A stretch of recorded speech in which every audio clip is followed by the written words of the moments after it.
Thanks for joining us for another edition of Weekend Winners. We focus on Albion Park harness racing this Saturday night, 10 races, and we wrap up the Team TEAL campaign, so it's going to be a busy night both on and off the track. We're going to speak with Brendan Barnes, the very much informed Brendan Barnes. He's got a number of key bookings on Saturday night, and young Zac Chappenden is also going to join us, so we'll get their thoughts and insight for their book of drives coming up.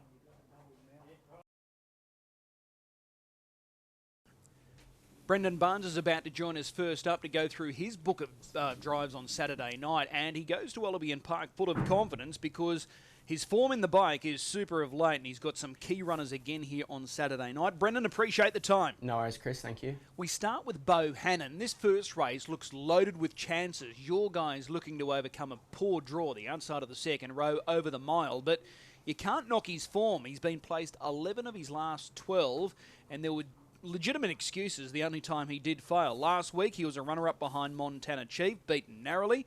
What are the expectations here in the opener? Yeah, obviously the draw hurts him a little bit, but he rarely runs a bad race. As you said, he's sort of always in the money, and he can do plenty of work in his run. So if there's a little bit of tempo, he can sort of chime in later. If there's sort of no tempo, we can put him into it early. So yeah, he's not a one-trick pony. What are you expecting with this front line here on Saturday night? Will they generate tempo, or do you expect to go early with him? It looks like there could be a little bit of speed early, and then we'll just sort of have to play it by ear mid-race. Sort of if they look for a breather, if they keep it rolling, sort of what we might do. But either or, we'll sort of be looking to get him into the race at some stage. He drops back from the 21 to the mile on Saturday night, but it doesn't really matter with him. He's so versatile, you can drive him different ways. But what is his best distance? Do you prefer him at the shorter trip or the middle distance range? He's probably really run his better races over the shorter trip, to be honest, but he never runs a bad race over either. But yeah, we'll take the short trip for sure.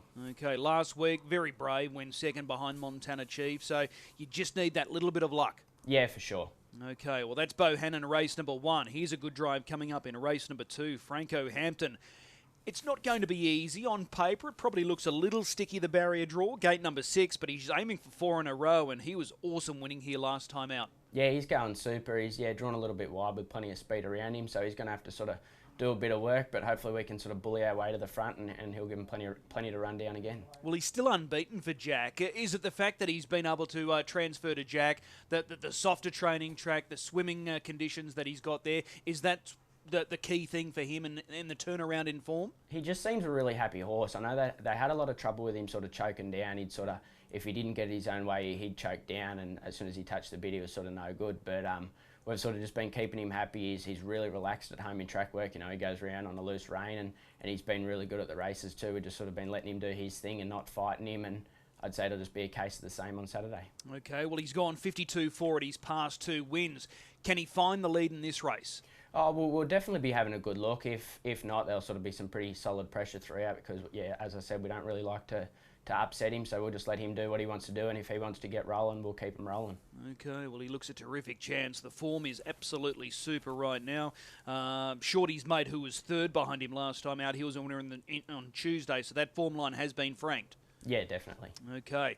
The free-for-all is race number 3. Rock with Sam is your drive. Again, it doesn't look kind on paper. Gate number 7, but he was just so good last week. He's just Mr. Cool right now, Rock with Sam. Yeah, he's racing in career best form, and we're finally able to work our way to the front last week, and I think probably his last 4 or 5 times he's led, he hasn't been beat, so it's just sort of a matter of time before we got the front with him, and he won again. Yeah, he was convincing last week. There was no fluke about it. He did his fair share of work, and he defied all challenges in the home straight. He was really good. Yeah, he was really good. He sort of had to do a little bit early, and he was sort of 3 wide for the most of that first quarter, and didn't really get a chance to sort of get back on the bit. They kept him rolling throughout, and he sort of kept giving on the line. So yeah, we're really happy with the way he's going. He goes from the mile up in trip to 2,138 metres. Any concern there? I prefer him. The longer the better for him. 2,600 even better. So yeah, 21 won't trouble him at all. Okay, well, that's a good push there with Rock with Sam. In race number 4, Royal Aurora. Royal Aurora, since joining the stables of Jack Butler, has been very good. 2 starts, 2 seconds. Got beaten by a good one last time out. She's a really quick mare, Miss Ruby Sunshine. Were you surprised she was able to go past you as easily as what she did at the line? Oh, not really. No, she's got really good speed, and he's going super. Royal Aurora. You sort of got to feel a bit sorry for him. There's sort of 2 weeks in a row he's got home in sort of 27 neat himself, and got run over just by a very fast one on his back. But yeah, he's not far off a win. Okay, gate 6. What are the What are the early tactics here? I'm not sure, to be honest. There's a little bit of speed, sort of drawn one there, Power Surge, and I'd really like to drive him from behind. I think he's definitely a much better sit sprinter, but you know, sort of for the chances to sort of get up there and be handy, it's always a place to be around Albion Park. So we'll just sort of have to wait and have a better look throughout the rest of the week and see how we go. All right, well, he looks a terrific chance again. Royal Aurora, you can't knock his recent form. Both placings have been very good and against good horses in form. Larry Lincoln, Miss Ruby Sunshine. Let's move across to race number 6 now. Our Southern Star. She's having her first local to run. Hasn't trialled. What are the expectations?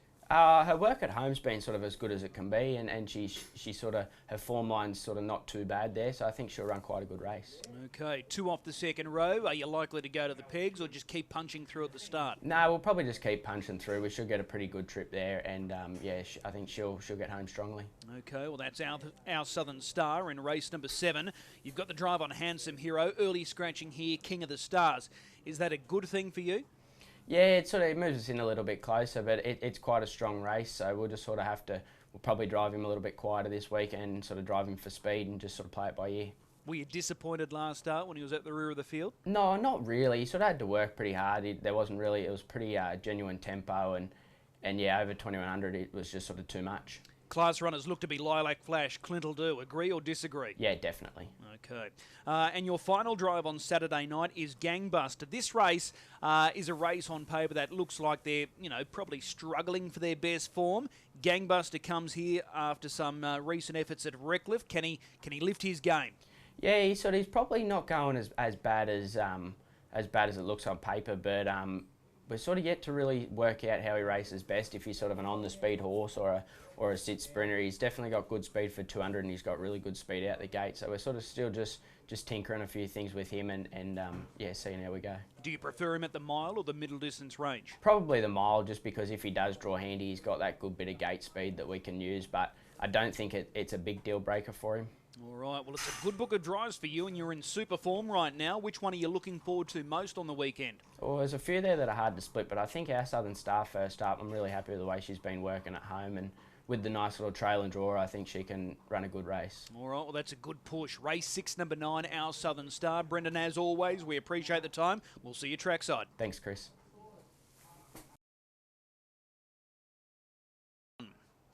Zac Chappenden is about to join us now to go through his book of drives for Saturday night's program at Albion Park, and he's online with us now. Zac, appreciate the time. No, good to be on, Chris.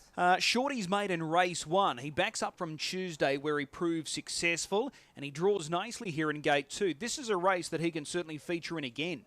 Yeah, he's going really well. All of his runs up here have been good, so hopefully we can land a handy position, and if we do, he'll be right in the finish. He was able to get some luck going his way on Tuesday. He was in an awkward spot on the inside, and then as it turned out, he got all the breaks going his way over the latter stages, finished off well.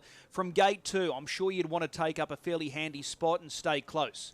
Yeah, he's probably best if you don't use him off the arm, so hopefully we can sort of land 1-1 or something. That'll be good. Does this front line look like it's going to generate a fair bit of early pressure in your eyes? Yeah, I thought the 3 would probably be the leader. Okay. Now, looking at it, there's a few horses that have got good form lines, but your guy, as I said, he looks really good. He's fit, he's in form, and he's on a quick backup after winning on Tuesday, so he's not out of it. Yeah, I think he's a really good chance. Okay, well, that's Shorty's made in race number 1. Let's move to race 2. Ohoka Jimmy is your drive. Would I be right in saying he's quickly becoming one of your faves because you've got a good rapport with this horse and he's in super form? Yeah, I really like him. He's got such a quick turn of foot, which goes a long way in racing. Okay, so looking at this race and the fact that you're drawn the second row, I'm tipping you're not put off by the draw. You're just going to hope that they go hard early. Yeah, there does look to be a lot of speed on, like Shannon's the man and Franco Hampton's going really well, so I'd say he'll be going forward at the start too. Okay, now Ohoka Jimmy, he's won 3 of his last 4. He was really good winning via the passing lane last time out, and as you said, just that change-up acceleration. He's really fitted in nicely to the Brisbane style of racing. Yeah, he's just got a really quick turn of foot. He can go from walking to sprinting in like 2 strides, which really helps. Okay, and just looking at him when he goes around in his prelim, he's pretty easy on himself. He doesn't knock himself about. He just goes around on a loose line. Yeah, he can get a bit keen, but he's usually pretty good. Okay, well, he looks a terrific chance, no doubt about it, Ohoka Jimmy in race 2. Let's move across to race 4, Just Joshin. He wasn't far away last time out. Where does he land from gate 4 this week? We'll probably have to go back at the start, but he always tries his heart out, this horse, and he's never too far away. So he didn't shock you last week with the effort of finishing third? No, I thought he was a good chance from the draw last week. We just had to have a bit of luck in running. Okay, so you're just hoping for a bit of pressure again? Yeah, if there's a bit of speed on him, we get everything go our way, you'll be right in the finish too. All right, well, that's race 4, number 4, Just Josh. And we move across to race 8, Circle Line. Last start 5th. Many of these are hoping to regain some form. How do you assess his chances? He's not going real bad, but he's actually going all right, I thought. A big step up in grade on Saturday night, but we'll just go back and drive in for luck and see if he can finish off. Would you prefer him at the mile compared to Saturday night's journey of 2,138 metres? Yeah, definitely think he's more of a mile horse. Okay, so that's Circle Line in race number 8. I think it's safe to say, without putting words in your mouth, Ohoka Jimmy, are we going to stick with Ohoka Jimmy as your best drive? Yeah, I think my first two are probably my two ones I'm looking forward to the most. Okay, well, that's Shorty's mate race 1, race 2, number 9, Ohoka Jimmy. Zac, as always, appreciate the time. We'll see you trackside. Thanks, Chris. Done. Easy as. No worries. Thanks, Zac. Thanks, Chris. Good on you, mate. Cheers. A big thanks to both Brendan Barnes and Zac Chappenden, and as always, we wish them the best of luck this weekend. If you're looking for a good gamble on Saturday night at Albion Park, I think we go with race 7, number 6, Lilac Flash. This race looks tailor-made for him. Small field, a class drop. He's been tackling the open class of late. His main rival looks to be Clintledoo. They look the two standouts. They're both suited under these conditions. Small field. They're very capable sit-sprint types, but I think Lilac Flash can come out on top. So race 7, number 6, the best bet. Remember, if you are gambling this weekend, please do so responsibly. We'll see you trackside, the first of 10 at 5:35.